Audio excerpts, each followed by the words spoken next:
السلام علیکم۔ دوستوں کی فرمائش پر شب معراج کو سمجھانے کے لیے کہا گیا ہے، تو پورے قرآن میں کوئی شب معراج نہیں ہے، صرف ایک آیت ہے سورہ بنی اسرائیل کی پہلی، جس سے شب معراج کو یہ لوگ پکڑتے ہیں، تو اس آیت کو بھی دیکھ لیں گے۔ لیکن سب سے پہلے جو روایتی شب معراج بیان کیا گیا اس پر ایک تنقیدی نگاہ ڈالنا ہے۔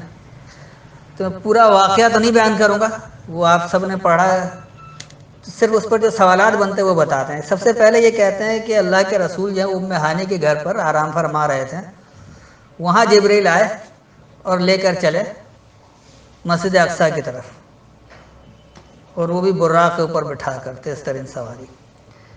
تو سب سے پہلے یہ دیکھنا کہ ام ہانی کون ہے جس کے گھر میں آپ رات کو سو رہے تھے۔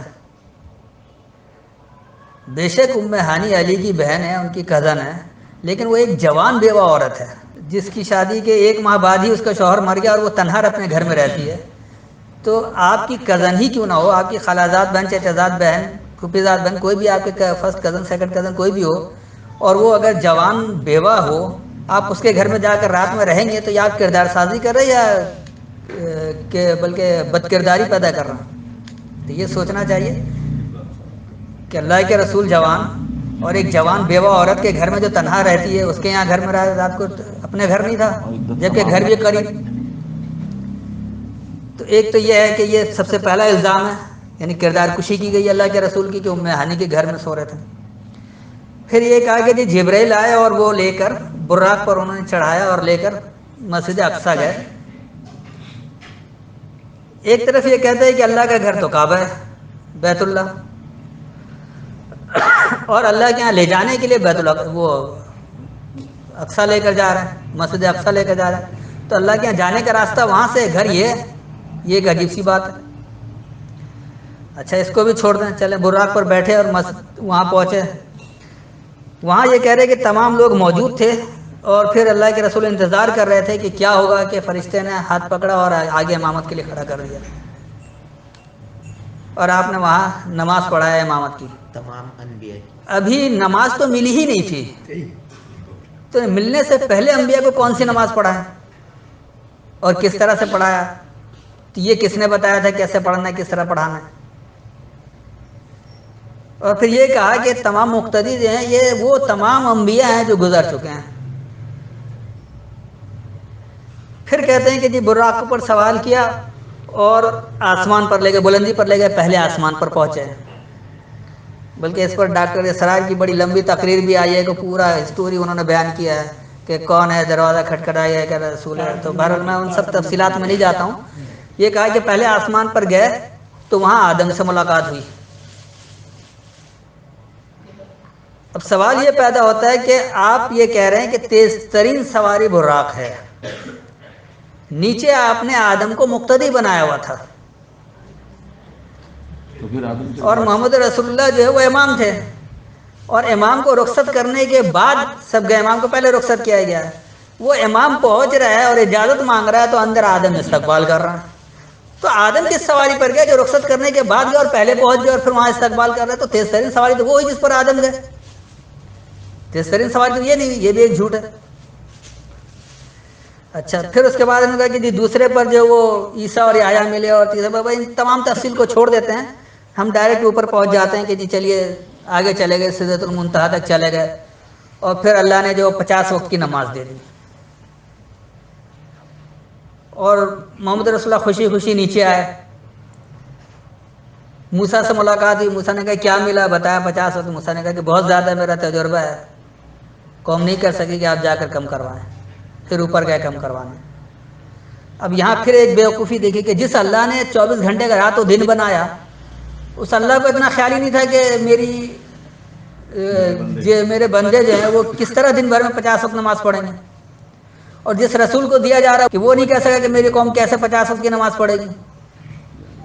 اس کے بعد 7ویں آسمان پر ابراہیم بھی تھے، تو ابراہیم نے کچھ نہیں کہا، نہ موسیٰ چھٹے پہ ملے تھے، چھٹے پر آگے موسیٰ کہہ رہے کہ میرا بڑا تجربہ ہے، یعنی موسیٰ سب سے زیادہ عقل مند اور تجربہ کار ہوئے، اللہ سے بھی، محمد سے بھی، ابراہیم سے بھی۔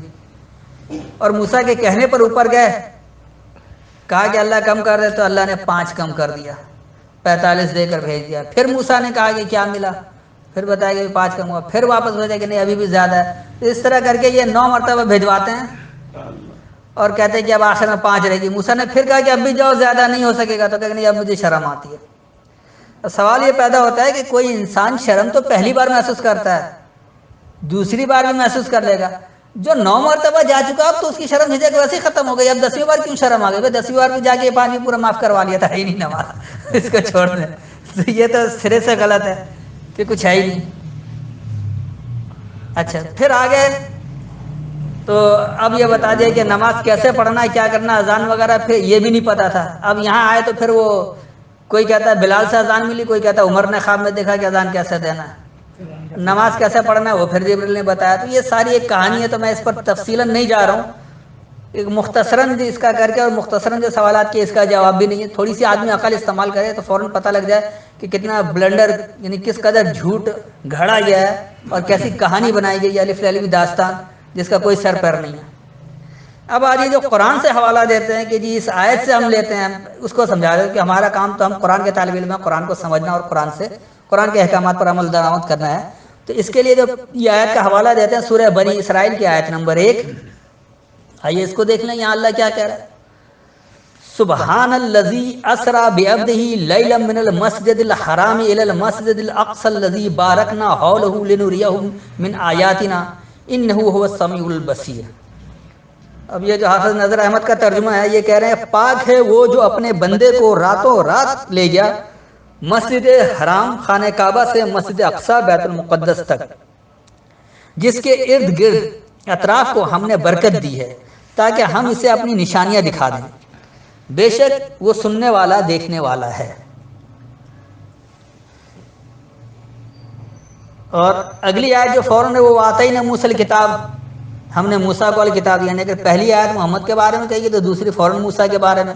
ایک تو یہ بھی تسلسل نہیں ہے. بہرحال اس کو ہم چھوڑ دیتے، ہم صرف اسی آیت کو سمجھتے کہ یہ کیا ہے.